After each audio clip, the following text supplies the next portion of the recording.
जय हिंद, जय Bharat and welcome to CUT PG study capital. मैं संस्कार शुक्ला फिर से आ चुका हूं क्योंकि आपकी बहुत ज़्यादा डाउट आ रही थी रिगार्डिंग अपग्रेड। सर हमारा बीएचयू में हमको अलॉटमेंट आ चुका है लेकिन हमको जो मन का सब्जेक्ट था वो नहीं मिला है या मन का कॉलेज नहीं मिला है, तो अपग्रेड में कैसे रखें। तो उसके बारे में पूरा डिटेल वीडियो है, वीडियो को लास्ट तक देखना। लास्ट में व्हाट्सअप चैनल ज्वाइन करके जाना काउंसलिंग की हर अपडेट पाने के लिए, ठीक है। गलती मत करना। अब देख लेते हैं बीएचयू एडमिशन में अपग्रेड कैसे करें और नेक्स्ट राउंड में कट ऑफ कितनी गिरेगी, ठीक है। दोनों के बारे में डिस्कस करेंगे, बट हमारा मेन जो मुद्दा है वो अपग्रेड के ऊपर है कि अपग्रेड कैसे करते हैं अपने कट ऑफ के रिलेटेड, ठीक है। तो पहले तो ये समझ लो, ये आपका सीयूटी पीजी का पोर्टल है, अब तक आदत लगी होगी इसको ओपन करने की, है ना। लॉगिन करना, लॉगिन करने के बाद अगर आपको सीट एलोकेट हुई होगी तो आपको यहाँ पे अपने पोर्टल में दिखेगा, ठीक है। जैसे आप देखोगे ना, तो जैसे आपका पोर्टल होगा, यहाँ पे लिखा होगा click here to view seat allocation. इसमें क्लिक करना। अगर आपको कोई भी सीट मिली होगी तो यहाँ पे दिखेगा कि आपको एमएमबी में ये सब्जेक्ट में ये मिला हुआ है, ओबीसी कैटेगरी, एससी कैटेगरी या ईडब्ल्यूएस कैटेगरी या यूआर कैटेगरी, जिसमें भी जो भी चॉइस मिला है उसमें क्लियर मेंशन होगा सब चीजें, ठीक है। फिर थोड़ा डिटेल में जाओगे तो कुछ इस प्रकार से आपको दिखेगा कि बैचलर ऑफ एजुकेशन आपको मिल चुका है, पहले राउंड का अलॉटमेंट है, ओबीसी आपकी कैटेगरी है एंड आपको सी टू ओबीसी से मिला हुआ है। सी टू मतलब कैटेगरी होती है बीएचयू में, सी1 सी2 BHU quota non BHU quota. And यहाँ पे दिया हुआ है तीन ऑप्शंस। विड्रॉ एडमिशन, हमको एडमिशन लेना है ना। सेकंड है click here to print payment receipt, क्योंकि इन्होंने पेमेंट कर दिया है तो अपनी पेमेंट की रिसिप्ट को मतलब उसके एश्योरेंस के लिए प्रिंट करा के अपने पास रख लेना है। एंड लास्ट है फ्रीज एलोकेशन सीट। क्या है? Freeze allocation seat. अब यहाँ समझ लो, ठीक है। आपको बस इसको टच नहीं करना है, ठीक है, इसको टच मत करना, बाकी आपका चीजें ऑटोमेटिक अपग्रेड में रहेंगी। अब दो तीन चीज समझ लेते हैं। कहीं पर भी अपग्रेड का ऑप्शन नहीं है कि आपकी क्या मर्जी है, आपको हम कौन सा कॉलेज दें, ये भी अच्छू पूछेगा नहीं। जो भी तुमको पहले राउंड में अलॉटमेंट है आपको उसको चुपचाप फी पेमेंट करना है। उसके बाद अगर आप उसको फ्रीज नहीं करते हो, जब तक इस बटन को टच नहीं करते हो, तब तक बीएचयू आपके जो सीट है उसको अपग्रेड में ही रखेगा। नेक्स्ट राउंड में जैसी कट ऑफ कम चली जाएगी तो आपको मेरे को वीकेएम से एमएमबी दे दे, या आपको अगर एमएमबी मिला तो एमएमबी से आपको एफएमसी दे दे। तो अभी वो करंटली अपग्रेड में ही है, उसकी अलग से बटन नहीं आएगी या बीएचयू को ईमेल करने की आवश्यकता नहीं है। ना ही बीएचयू आपको ईमेल करके बताएगा कि आपका सीट हमने अपग्रेड में रखा है, वो ऑटोमेटिक ही अपग्रेड में है।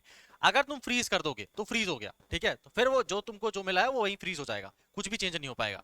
तो बस इसको टच मत करना, बाकी आपका कॉलेज जो है, जो भी आपके प्रेफरेंस है वो ऑटोमेटिक अपग्रेड में है। अब इसकी दो कंडीशन, एक और कंडीशन है, ठीक है। जिनको मान लो पहला वाला प्रेफरेंस ही मिल चुका है, जैसे मान लो मैंने अप्लाई किया था एमए हिस्ट्री के लिए अप्लाई किया था, ठीक है। मान लो मैंने नहीं अप्लाई किया था, किसी फीमेल ने एमए हिस्ट्री के लिए अप्लाई किया था, ठीक है। उनकी पहली प्रेफरेंस में एफएमसी था, मतलब डीएमसी था, हम कहते हैं डिपार्टमेंट इन मेन कैंपस, ठीक है। सेकंड नंबर में उनका एमएमवी था और थर्ड नंबर में उनकी प्रेफरेंस थी वीकेएम, ठीक है।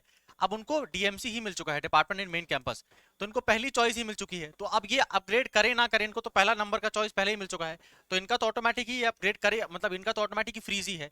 अगर आपको मान लो, अगर आप थे, अगर आपको वीकेएम मिला हुआ है, आपने फी पेमेंट कर दिया है, ठीक है, तो अभी आपको कुछ भी नहीं करना है। कुछ भी नहीं करना मतलब आपको बस इस बटन को नहीं छेड़ना है, फ्रीज एलोकेशन को। अगर आप इसको नहीं छेड़ोगे, ठीक है, तो सेकंड राउंड में जैसे ही कट ऑफ कम जाएगी तो आपको वीकेएम से मे बी एमएमबी मिल जाए, मे बी क्या मिल ही जाएगा अगर आपको फर्स्ट राउंड में अलॉटमेंट आ गया तो, या आपको एमएमबी मिल जाए या तो आपको डीएमसी मिल जाए, ठीक है। बस फ्रीज मत करना अपने एडमिशन को, तो आपको अपग्रेड होता रहेगा। अपग्रेड का कोई बीएचयू को ईमेल करने की आवश्यकता नहीं है, ना ही आपको बीएचयू ईमेल करके बताएगा, बस फ्रीज नहीं करना है, ऑटोमेटिक आपकी चीजें अपग्रेड में है, ठीक है। अब एक और डाउट, उसको अभी क्लियर कर देते हैं। सर मेरी वीकेएम फीस ना 17,000 रुपए लगी है, ठीक है, और मान लो मैंने एमएमबी मुझे मिला और एमएमबी फीस सर मान लो 10,000 रुपए है, तो मेरे 7,000 रुपए कौन देगा, ठीक है। तो 7,000 रुपए आपको 3 महीने बाद आपके जिस बैंक खाते से आपने अपना पैसे भरे हैं उसी बैंक खाते में वापस आ जाएंगे। क्लियर? ठीक है, तो तुम्हारा जो भी एक्स्ट्रा पैसा था वो वापस आ जाएगा, और बाकी तुमको अलग से इसका फी पेमेंट नहीं करना पड़ेगा। फॉर एग्जाम्पल, मान लो पहले मेरा एफएमसी था और मेरा एमएमबी था, मेरा नहीं मतलब, ठीक है, तो एमएमबी मान लो 10,000 फीस है, ठीक है, और एफएमसी की मान लो फीस 2,500 रुपए है। तो पहले मुझे एमएमवी आया था, है ना, तो मैंने एमएमवी का भर दिया था 10,000 रुपए। अब सर जब एफएमसी आएगा तो एफएमसी का 2,500 रुपए एक्स्ट्रा भरूंगा? नहीं, इसी से बीएचयू एडजस्ट कर लेगा, 10,000 में से बीएचयू 2,500 रुपए काट लेगा और 3 महीने बाद तुमको बैंक अकाउंट में 7,500 रुपए रिटर्न कर देगा, ठीक है। 7,500 रुपए रिटर्न कर देगा। तो समझ में आ गया अपग्रेड से रिगार्डिंग कोई भी अगर डाउट हो तो। अगर आपको बस फ्रीज नहीं करना है, ये वीडियो मैं इतनी जल्दी में इसलिए बना रहा हूँ कि एक स्टूडेंट ने फ्रीज कर दिया है, बोला सर फ्रीज के बाद अपग्रेड कैसे करें। मैंने कहा अब तो हनुमान जी बचा सकते हैं, फ्रीज के बाद तो अपग्रेड हो नहीं पाएगा, ठीक है, तो उसको मत छेड़ना। फ्रीज मतलब फ्रीज, जो भी मिला वहीं फ्रीज हो जाओगे, है ना। तो ये आपका अपग्रेड वाला प्रोसेस था। कोई और डाउट हो रिगार्डिंग बीएचयू एडमिशन तो कमेंट कर देना, उसको रिप्लाई कर देंगे। एक और चीज यहाँ पे मैंने सेकंड टॉपिक भी लिख के रखा हुआ है, नेक्स्ट राउंड में कट ऑफ कम जाती है, ये अथार सत्य है, कट ऑफ कम जाएगी ही जाएगी, ठीक है। सेकंड राउंड में 7 8 10 नंबर का फर्क बड़े आराम से आएगा। मैं इसके ऊपर नेक्स्ट वीडियो भी लेके आऊंगा उसमें, और नेक्स्ट वीडियो में तुम लोगों को मैं round 1 round 2 round 3 round 4 and spot round cut off with share proof आपके साथ दिखाएंगे लास्ट ईयर का। तो कट ऑफ नो डाउट कम जाएगी जाएगी। अगर आपको फर्स्ट राउंड में वीकेएम मिला है या कोई भी कॉलेज मिल गया है तो उसकी फीस अभी भर दो, ठीक है, क्योंकि फॉर श्योर आपका कॉलेज अपग्रेड होगा ही होगा, उसमें कोई डाउट वाली बात ही नहीं है ना। और कोई डाउट रहेगा तो कमेंट कर देना, और चैनल अब तक सब्सक्राइब नहीं किया तो सब्सक्राइब कर लो, ठीक है, क्योंकि इतनी काम की अपडेट तुमको यहीं पर ही मिलेगी। उसके बाद स्टडी कैपिटल का व्हाट्सअप चैनल ज्वाइन कर लेना, चैनल को तुमने सब्सक्राइब कर लिया होगा ऐसा मैं मान के चल रहा हूँ, ठीक है।